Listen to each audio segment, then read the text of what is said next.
So it's the Chelsea opposition view, and who else to have on than our old mate on the podcast, friend of the show, friend of mine and Jonesy's, Stamford Chidge himself. Chidgey, how are you, mate? Well, I know how you are already, having spoke to you briefly before, wiped out by COVID in recent days, but dragged yourself out of your sickbed to do the We Are West Ham podcast opposition view. That is commitment. Well, there you go. You can never fault my commitment to the cause, Will. You know that. But yeah, no, I got it. Well, 9 days ago. I'm still kind of got it, and it's I got it quite badly. I suppose I've been really floored by it. But you can't, as they say, you can't ban a Chelsea fan. You can't. True. How are you finding the sympathy levels, mate? It's somewhat old hat now, COVID, isn't it? Well, it's actually I mean, I'll tell you how bad it was. I actually. And you know what a control freak I am as well. So normally, if I'm not around, or I'm very rarely ill, actually, to be fair, touch wood. But I actually strong stock.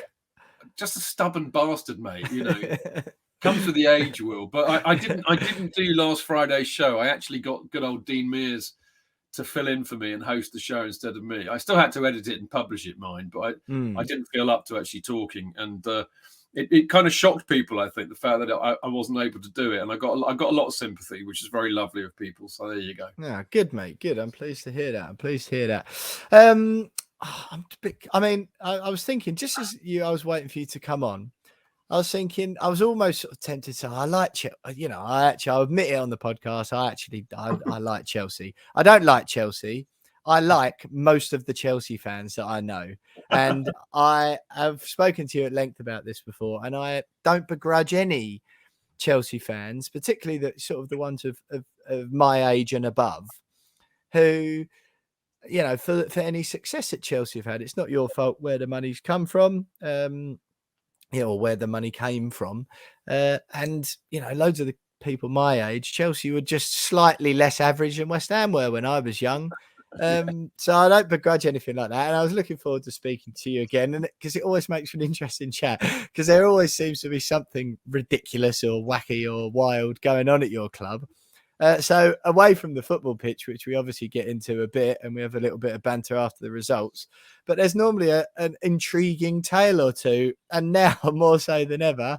There's obviously the reason Roman's been ousted is not a good one at all. But then there's all the hullabaloo with the takeover and the potential owners, blah, blah, blah. Thoughts of Chelsea going bust, which were met with grins and whoops from lots of West Ham and Tottenham fans I know, seem to have gone away as swiftly as they emerged. I mean, it's a broad question, but what's your take on everything that's gone on since we last, or since you last on the pod? I don't think you've got long enough, Will, but true. Yeah, I mean, last time I spoke to you was just before you beat us in the last minute at the London Stadium. Yep. And at that point of the season, I don't think it could have been better. I mean, we just demolished Juventus 4-0 in the Champions League. We were playing great football. It was all fantastic. And of course, Ben Chilwell got injured in that Juve match. And then losing to you was the start of this kind of really weird period of the season where we had loads of matches. Ridiculous amount of matches. We had loads of players getting injured. We'd lost Ben Chilwell. We lost a few other key players, and it felt like a really awful, horrible period on the pitch for us. And that we didn't really get out of that until kind of January. I'd say towards the end of January. But get out of it we did, and we cobbled along as we do. But I think, at that time when I spoke to you, we still had aspirations for maybe challenging for the title. But that put an end to that because we didn't lose many matches, but we drew a lot of matches. And that kind of just basically sealed our fate as being third, I think. And I think we probably will end up third. I think, City and Liverpool are still going to duke it out, but I don't see us getting second. So. And then we go like a one-team league of one in third, aren't you? It's like you're just nowhere near. You're not going up or down. Well, you say that, and I was looking at the table yesterday, and in terms of the number of wins that we've got, sadly, it's around the same as Spurs and Arsenal, which really upsets me because I think we've been so much better than them all season. played 2 games less than Spurs and won the same amount, and played 1 less than Arsenal and won 1 more. So it's the number of draws. You see, the reason why we're Yeah. ahead of them is they've lost a lot more games than us. We've only lost about 4. But 4, we drew yeah. a lot of those games over that Christmas period, and that's what screwed us. Anyway, we cobbled along as we always do, and then we got to the Caribou Cup final where we were really unlucky to lose that on penalties. We were doing brilliantly in the Champions League. We're still going strong on the in the FA Cup. We won the World Club Cup, which was something that I really wanted us to win this season, having had to witness Rafa Benitez screw it up the last time we had a chance to win it. So, it was all going well. And then, boom, out of nowhere, out of absolutely nowhere, the government sanctioned Roman Abramovich. And that's it. It's all completely, the house of Chelsea seems to have fallen apart since then off the pitch. It's amazing what Tuchel's done to galvanise the squad and to keep them going. They've now got to another FA Cup final. We're still third in the league. We were shot ourselves in the foot massively in the home leg against Real Madrid, and that made it almost impossible to get through. And yet, that performance. Yeah, it's one of the best performances I've seen us play in Europe ever, Will, and they were unbelievable. Unlucky not to go through at the end of the day. So, it hasn't had much of an effect on what's been happening on the pitch, but it's had a huge effect about what's been happening off the pitch. On Sunday against you lot, and in fact tomorrow night against Arsenal, the only Chelsea fans that can be in there are season ticket holders. They can't sell any tickets to members. Yeah, of course, yeah. So that means that we'll have about 25, maybe 28,000 Chelsea fans in the stadium as opposed to nearly 40. And that's crap. And that's all because of the sanctions prohibiting us from selling tickets or the club making any money in any way they can. And then, of course, you've got all of the massive uncertainty that's come about who may end up owning the club. And, it's now gone down to 3. So you've got the Ted Bowley bid, the guy who owns the LA Dodgers. You've got Sir Martin Broughton and Seb Coe, who are fronting a lot of bidders. We don't know where the money's coming from, although apparently a couple of them might be Crystal Palace shareholders, but they're American. Yes. Yeah, I think it's sort of an open secret pretty much, isn't it? That a couple of their co-owners are involved in that bid. Yeah. So they got that. And then you've got Steve Paliuka, who is the guy who owns the Boston Celtics. And all of these bids are bringing in so many different investors and so much money from elsewhere. But I think ostensibly what you can say about all 3 bids is that they are American. We will be owned by Americans, I think, come whenever the decision is made, which we hope will be before the end of the season. All of them with a view to making us a franchise club. So you've got it already over here. Kroenke owns Arsenal, the Glazers own United, the FSG Group own Liverpool, and now another American sports franchise is going to own Chelsea. And here's the thing, Will. On the one hand, the legacy of Roman is that he's made us so successful and wealthy that we've hit, I think, a critical mass where, we're not going to go out of business. Unfortunately for everybody who was wishing it, it's not going to happen. It was not going to happen, was it? But will it be the same as it was under Roman? Absolutely not, because Roman, for him, it was a toy. It was for his own pleasure. So he would try and run it as a business, and he was always trying to do that. And the whole transfer... No, let hear me out. The whole transfer policy changed about 5 or 6 years ago. And it was basically, you didn't buy unless you brought people in. And then suddenly Roman would decide he didn't like that anymore, and then he'd just blow up, So we'll never have that again. It'll now be run along business lines. And you have to ask yourselves, whoever these owners are, what do they want out of it? And what they will want out of it will be profit. So we will be run like a lot of other clubs. And I don't think Chelsea will ever be the same again. It certainly won't be what it's been like for the last 19 years. We might still be successful, but something's gonna go. And I'm beyond gutted, mate. I can't tell you. I'm beyond gutted. I feel like my stomach's been wrenched out through my back end. I really do. Yeah. Whilst I did say earlier on, I don't begrudge any Chelsea fans the success they've had. I'm speaking on behalf of myself here. I was going to dress it up as in and say I don't know if you'll get too many tears of sympathy from the No, no. listeners. But what I meant by we that don't was want you're any not either. getting a single one from me. We don't. I'm not, and we wouldn't want any either. You know, No, we no, wouldn't no. want any. We didn't expect anybody to be, you know, delighted with us. You know, larging it up for the last 19 years with all the trophies that we've been winning, and we certainly don't. You know, I mean, the thing is, Will, as you know, you're not as old as me, but I mean, you've been around long enough to know that football has always been cyclical. You know, look at Liverpool and their lack of a league title for 30 years. Yeah. United didn't win a league title for nearly 30 years. These things do, come around. I mean, at the time, there was a sense to me that Roman and what he did at Chelsea kind of destroyed that myth totally, because he just kept on winning and winning and winning and winning. Maybe that's going to come to an end now. I mean, you know, there are going to be a lot of clubs richer than Chelsea, arguably, or more to the point, a lot of clubs prepared to spend more money. You know, Newcastle, City, you know, way more money. You know, we've been knocked off that perch, so we may find it harder to win stuff going forward. Who knows? We don't know what's going to happen. Do you find, just actually before we move on, mate, or sort of onto that sort of thing, as far as the, you know, we always avoid like politics on the show, whatever. It's funny, I was listening to a TalkSport thing just on the way back from the shops just now, and they were talking about Qatar, and just saying, sorry, no, it's a different podcast, but just saying how effectively, like, you know, football fans going to Qatar they shouldn't be put in a position where they have to make a moral choice whether they go and support their nation. It was Wales, like Welsh guys doing the podcast, saying about if Wales get to the World Cup, that sort of, it would be such a huge occasion for the nation, and for some people it would tarnish it somewhat, or they sort of feel a bit of a moral quandary whether that to go to Qatar or not.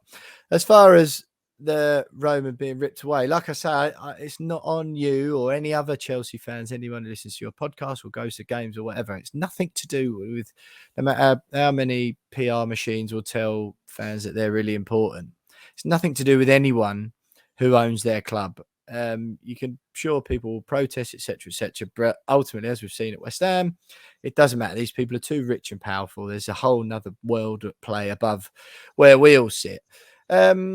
As far as the Abramovich stuff goes, then, given that he is obviously, or I retract, but it appears, and it seems fairly common knowledge if you read and listen to most national publications in this country, that he's a Putin crony. Given what's happened, does that sort of, how does that sit with you, as far as, you know, what's your thoughts on the crossover with football? Because obviously you're gutted for your club, but just talk to me about your thoughts around that, because it's intriguing. Well, it's hugely conflicting, isn't it? Because, you know, Putin is obviously, you know, the reincarnation of Hitler, and, you know, nobody wants to be associated with that. I mean, the man's a dictator, he's a totalitarian, and he's committing genocide out in Ukraine, and Ukraine's not that far away from us. I mean, a lot of us have been to Ukraine because of European matches there. So, you know, you don't want to have anything to do with or be associated in any way with somebody with a regime like that. And whatever way you swing it, you know, Roman is associated with that regime. So that's an appalling thing to have to deal with. I mean, I can sit here, and I'm not trying to defend Roman or mitigate him, but I think there is also some realpolitik involved here. And that is because of the kind of the man that Putin is. You know, you don't have a lot of choice if you're Roman Abramovich. You either toe the line, or you end up in a duffel bag. You know, that's what we're talking about. And it used to really piss me off, actually, all the media throwing brickbats at Roman in the early days of the sanctions, just before it happened, saying, "Oh, he needs to come out against Roman." Well, that's easy for you to say in the press. If he comes out against Roman, he's going to end up with a bullet in his head, and so is his family. And I don't think anybody on the planet's going to do that. Come out against Putin, you mean? Yeah. Come out against Putin. You know, so I'm not trying to defend him or mitigate him, but that's the reality. But the bottom line is, mate, you sleep with dogs and you get fleas. Yeah. So but as far as like the thing with Chelsea goes, then, you say now you're gutted about it. You obviously understand why the sanctions were put in place, and a byproduct of that is an impact on Chelsea. How do you sort of tally up the two, or do you know what if you know what I'm asking here? I can't find the word, but how do you sort of marry them up in your head? We won't find out the truth of it for a long time. We never do. I've been around long enough to know that things are never quite what they appear to be. but I wonder how political it was. I mean, he was sanctioned. I mean, the Americans didn't sanction Roman, for example, right? So that makes me ask questions, and I think the way that they could have done it could have they could have harmed the club a lot less than they have. I mean, the people that are getting kiboshed by this are just ordinary supporters who just want to go and see their club. What have we done? We haven't done anything. We don't get to choose who owns our club. Much as I'd like us to, but we don't. We had no say in Roman taking the club over in 2003. No, and at the time, the government deemed him to be fit and proper to own a football club. So I think a lot of this has been political. And as always in politics, it's ordinary people who take the brunt of it and are made to suffer. And that's where we are. Do you, with the sort of ticket thing you're saying about ordinary people suffering, is that it always seems there's always a simple, or it seems like there's a simple answer that is never as straightforward as people will make out. But for that, it seemed like such a perfect and easy opportunity. And talk about politics as well, a PR win for the Foreign Office or whoever it would be making these calls to go, right, well, yeah, the club is sanctioned, Abramovich is sanctioned, blah, blah, you can't have any more money. However, we'll set something up whereby Chelsea can sell the tickets so they got fans in, and every single penny from that will go to the Ukrainian Relief Fund, or it will go to, Plan International, who are an excellent charity who do work alongside Chelsea, working with refugees in, over on the mainland and beyond. I don't know. Would that not have been an easy thing? You nailed it. I mean, that's why it's so stupid, and this is why I just think it's just gesture politics. I think a lot of it's deflection as well. Actually, if you think about how many in the current government have taken money off the Russian oligarchs, I think a lot of this is deflection, because exactly that. Anybody with half a brain and a knowledge of football knows that Roman Abramovich has never made anything out of Chelsea. In fact, he's lost 1.5 billion quid. Yeah. Well, he will make it. Yeah. He's not made any money out of Chelsea. So all this, we can't sell tickets to the members now, is not going to stop him, having any money. And if they wanted to do that, if they wanted to ring fence it, they could have done. They could have set up an escrow account so that all of the profit or any money that Chelsea made could have gone into that account, and they could have ring fenced it away from Roman Abramovich. So what does that tell you? Yeah, I find it implausible that something like that couldn't have happened. It must. It's literally just a large bank account, isn't it? Where it might have more money in it when people buy tickets than mine or yours, but ultimately, But I don't know. Well, look, it's another one of those situations where, like you said, nothing. Chelsea fans can do nothing but spectate, as the rest of us can. Let's talk a little bit about football then, mate. You're third in the league, as we've mentioned already. We've sort of touched on your recent form. It's showing. I think I backed you to push for the title at the beginning of the season. I was quite looking forward to someone hopefully wanted it to be Chelsea breaking up the monopoly of the Man City Liverpool duo. What have you made of the season from a football point of view then? Where you sit at the moment is obviously overshadowed perhaps by what's gone on, but from a purely football perspective, what are you saying? Well, I think we would have been challenging for the title if Chilwell hadn't have got injured. I think that was so key. But I think there was another reason which scuppered it, which is what I said earlier on. I think ultimately the season caught up with us, and I think we just had to play too many matches, and it just revealed that we didn't really have the depth of squad that I think that we thought we had. I think Lukaku being an absolute waste of space is also something that we hadn't bargained on. I mean, when we bought him for 100 million, the belief was that he was going to be the missing link, and he was going to score us 20, 25 goals, and that's what would propel us to the title. But the truth of the matter is, for whatever reason, he has not been at it at all. And whether it's because he doesn't fit our system, which I think is true. I think it's that, I think that is true, but I don't think that's all of it. I think there's something wrong with Lukaku, I have to say. I mean, the two things there are three things that I really can't stand about Lukaku. Well, four actually. The fourth being his attitude generally. He's a sulker, mate, and I don't like a sulker. I don't like players who don't put a shift in, and he doesn't. But other than that, I don't think I've ever seen a player who's cost 100 million quid be that technically inept with a football at his feet. He can trap it further than I can kick it. I've never seen a number 9 who's that big and powerful. I've never seen a number 9 who's that big and powerful. You know, if you've ever seen those little you get a little terrier dog or something, or a corgi that gets overfed by its usually octogenarian woman owner, right? And they get really fat, right? And you see them try and jump, and they look to jump, but they don't actually get off the floor. That's what paws remain on the floor. Yeah, that's what Lukaku's like when he tries to head a ball, mate. I mean, it's unbelievable. So he can't get up and head a ball. He can't control a ball at his feet. And his movement is, I mean, me with COVID last week had better movement than Lukaku.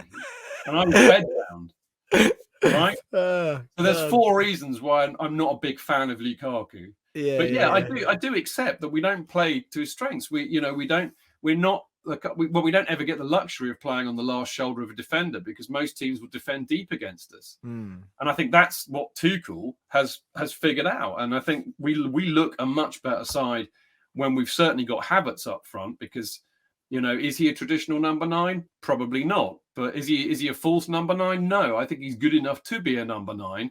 But he's a number 9 who moves around either sideways or he comes deep to get the ball. But he's always moving. Mate? Werner. Kai Havertz. Oh, Havertz, right. Kai Havertz. We play much better with him as our number 9. And I think that suits our style of play. And it did last year in the Champions League final, and it has done when we've not played Lukaku. And I think Tuchel gets that, because, as I said, we don't play against teams who are going to come at us and play with a high line.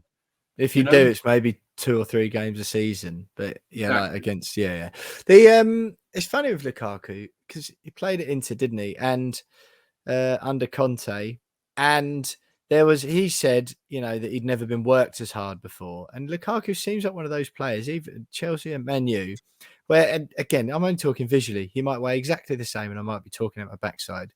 But it just seems that those 2 clubs, he was a bit heavier and a bit more sluggish. He spoke about how Conte ran him into the ground, basically, and that he was as lean as he'd ever been, blah, blah, blah. I'm sure when he takes his shirt off, he still looks absolutely incredible. But it just seems like almost those, if it is that, a few pounds difference or whatever it is, makes such an enormous difference for him. Because it's one of those, and it seems to happen more to strikers, isn't it? Because the pressure's on them to score goals more. But it just seems like that cumulative thing that happens where a couple of little bits of doubt creeps in, then the confidence erodes, and there's more doubt. Then the touches are poor, which makes it all worse, and it just gets bigger and bigger and bigger. And all of a sudden, this £90 million superstar who arrived last year off of the brilliant season at Inter Milan, all of a sudden just does all those things that you said. And it just, I don't really know. I mean, the interview he didn't help, did it? No. I mean, sometimes footballers honestly baffle me. And I'm all for, and I'm one who says I prefer to hear from players who say it as it is. That interview he gave, I can't remember when that was now. November. It's like, what are you doing, man? It's like, how many brain cells in your head do you need to just go, this isn't a good idea. I'm not going to say that. Yeah. I mean, he lost all sympathy with most Chelsea fans at that moment. They were right behind him before that. And I mean, he'd been in a bit of form, and then he got injured in November, and then we started to play really well. It was like, oh, I wonder why that is. Oh, it's because we're playing with somebody who gets the system we're trying to play. And then he came back and he looked good, and then that interview dropped, and he blew it. He blew it with the fans. They just thought, well, no, screw you, mate. And he's been sulking ever since. I think he's a mentality player. I really do. But I think you're right. It's interesting, isn't it, how Conte treated him, and I think that's the thing with Lukaku. I mean, the other thing I'd say about Lukaku is, and I suspected this when he played for Chelsea as a kid, that his mentality is just not quite right. He's not a big club player. I don't think he can handle the pressure. I mean, he skedaddled last time because Mourinho wouldn't make him his number 9, and because he missed a penalty in the Super Cup against, I think it was Bayern. And I think he needs to be a player who the whole team revolves around. Yeah, I think he's got an ego the size of a planet. I think that doesn't help, but I think he needs the whole team to be built around him, and they all need to be the bigger fish. Yeah, and they all need to play to his strengths. And you ain't going to get that. This with the European champions, mate. Yeah. Best for us on the team. That's all very well, mate. I agree. I totally agree. I just think it was square peg round hole from the off. Really, it seemed. Yeah. Well, it is, isn't it? The way, if you think about it. the way Chelsea play. You've mentioned Havertz already. I've heard that from lots of Chelsea fans who say, although he's not orthodox, just his movement alone makes him a nightmare to play against, gives defenders headaches, and opens up the pitch for your attacking midfielders, whoever it is, Mount or Ziyech, or we only have one. happens to, well, yeah, but whoever happens to be coming in from behind to come up and put the ball in the net. Exactly. And West Ham have got a bit. We play a similar sort of way, really. Antonio, we can't hit a barn door at the moment, but it's those attacking midfielders. We sort of need the space made by Antonio's work, and then Bowen and Fornals, Benrahma, Lanzini sort of pop up in behind to sweep up the mess and get the goals from there. So yeah, I just thought it was a bad fit from the off, really. But let's have a look forward then. This game on Sunday, mate, and it's always a big game I look forward to against Chelsea. Not just because I know a lot of Chelsea fans and we've done okay against you in recent seasons. And it's nice to have nice to do these chats and then give everyone a bit of stick afterwards. But saying all that, we were chatting to Jonesy earlier in the show. We've just come. I was out in Lyon last week for one of the best days of my life. Never mind the most phenomenal West Ham occasions I've ever been to. I honestly, I don't really care that we drew with Burnley on Sunday. It's not. I was joking around saying, well, the Premier League's beneath us now. We're far too big to worry about domestic competition. We only care about European domination. Of course, tongue in cheek. But I'm really, really finding it hard to be, because it's such a once in a lifetime for us, once in a lifetime adventure that it is making me just so happy and proud of the club and all that sort of thing. It's almost a weird way. It's quite hard to get up for the Premier League games now. And whilst I'd love to get a result against you boys, really, if we beat Frankfurt to get through the semi-finals over 2 legs, I wouldn't give a stuff if we didn't win another Premier League game all season. Yeah, I'm not surprised to hear you say that, Will, and I get it actually. I mean, if West Ham win the Europa Cup, that's the biggest thing that's happened to them. I mean, you won it in '65, didn't you? The Cup Winners' Cup. The Cup Winners' and 75 or 6, yeah. Did you win it after winning the FA Cup in '75 as well? Yes, yeah, that's it. And I know you went deep somewhere in the early '80s. I seem to remember that.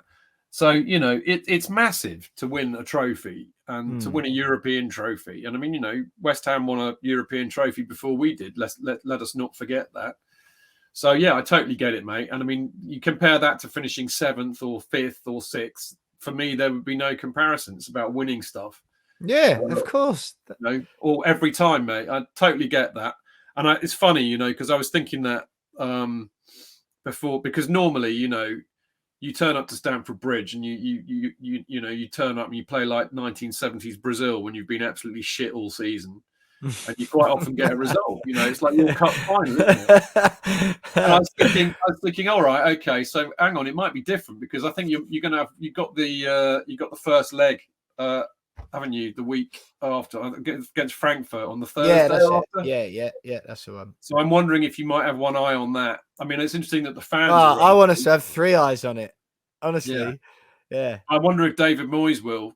I wonder if David Moyes understands how important it is to win a trophy. He knows. He's on the brink of history, mate. He's 100% in that mindset. If you win the Europa Cup, you get into the Champions League anyway. For the first time in our history, so, yeah. You don't have to finish in the top 4. No. So you could put your eggs all in that basket. Risky, but you could do it. Yeah, but I don't know if it is too much of a risk, really, mate. Because Frankfurt gave us trouble. We played them in the semi-final. The year we won it and we beat Arsenal 4-1 in Baku. We played them and they were a tough nut. They scared the shit out of us. Yeah. And they were a good, typically German, quick, physical, aggressive team.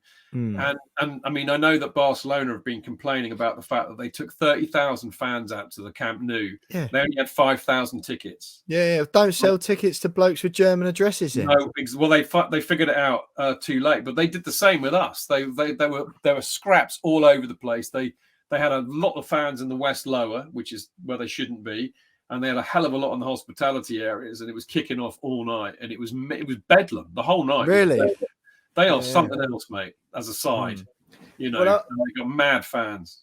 I went to the when we played Sevilla away in the Europa League in the last 16.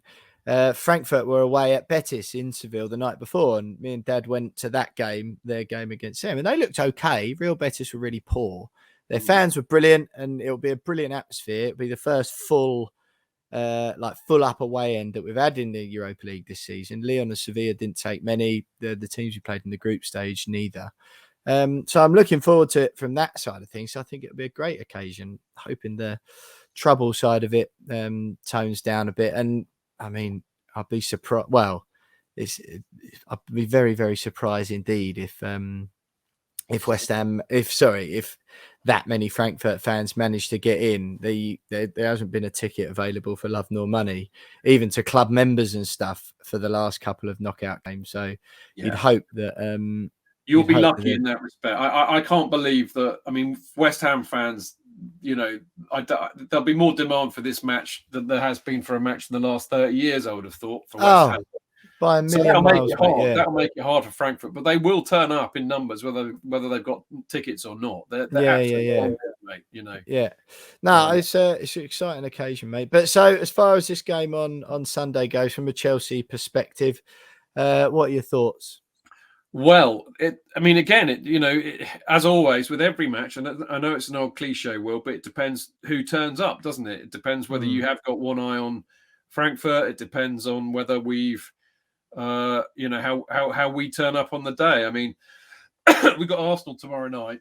I mean, I would imagine we'll be quite buoyed by the fact that we got through to another FA Cup final.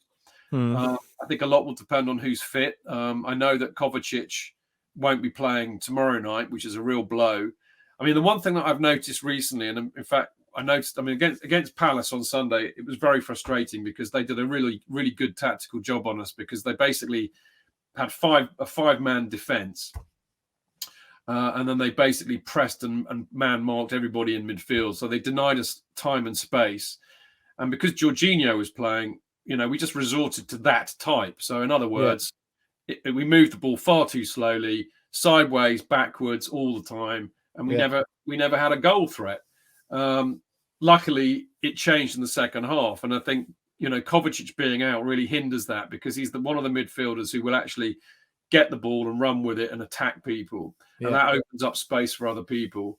I think Loftus-Cheek, I've been advocating recently really for a 4-3-3 rather than this 3-4-3 that we play. Yeah. It's going to be interesting, isn't it? Because Bowen, he caused us problems, didn't he, at the London Stadium? And he's a worry. I mean, Antonio's form's dipped a bit, which is probably good for us because he's usually quite good against us. You got some good players. Him, what I like about West Ham, there's a lot I like about West Ham anyway, and you know that too. But I think Moyes has done a brilliant job this season, and you've got a really good team. And you play as a team, strong, physical, really well organised. I think your goal threat can be a bit limited. I think that's why Bowen is so important to you. But Lanzini's a good player when he plays. You've got enough quality and enough class to hurt anybody. And I think Declan Rice, who hopefully will be a Chelsea player sooner rather than later. But I mean, he's a superb player. I mean, I would cut my arm off for him in our midfield, having just talked about our midfield and how stodgy it can get and how much it goes sideways and backwards. You don't get that with Declan Rice. He wants to go forward. Yeah, no? he doesn't mind a sideways pass, but no, he's a good player. He does. His ability to pick up and drive with the ball and his power, I think, is underestimated or underrated. Well, I agree with you. You've got to do it at the right time. You absolutely got to do it at the right time. But, I think the trouble with Jorginho is it becomes the norm, and I cannot abide possession just for possession's sake. It just drives me up the wall. And You know, I think we look a much better. I mean, look at how we played against Real Madrid. Coincidence? No, Jorginho. You know, we have players who could. So bizarre how he's getting such a load of grief. He was like the best thing since sliced bread last year. What did he win there? Well, The FIFA best or whatever. No, I'm happy to talk about Jorginho because Tuchel did in the press conference today, and Jorginho's having a bit of a poor run of form at the moment because he's knackered. He's mentally and physically exhausted. He ran his race basically by January. Yeah. So I'm not trying to stick the boot into him because I get why he's not on form. But irrespective of all of that, that has always been Jorginho's game. He is a possession monster. That's what he does. And you know, he values keeping possession, which I know a lot of the top coaches do, but it does mean that you go sideways and backwards far too much for my liking. And we need, I think we're better as a team when we go forward. We hurt people more when we go forward. Now, there are games and there are times when you can have somebody like Jorginho and he's invaluable because he can control a game, he can keep the ball and kill the game.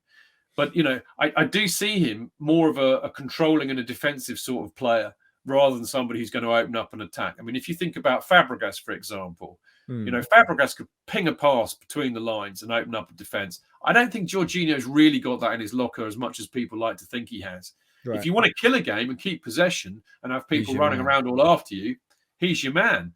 But, you know, we're playing teams who are going to sit back and defend anyway. We need people to open it up for us. And I think you either do that because you've got a genius midfielder who can ping a pass, or you get the ball and you run at people and you create space. And he does neither.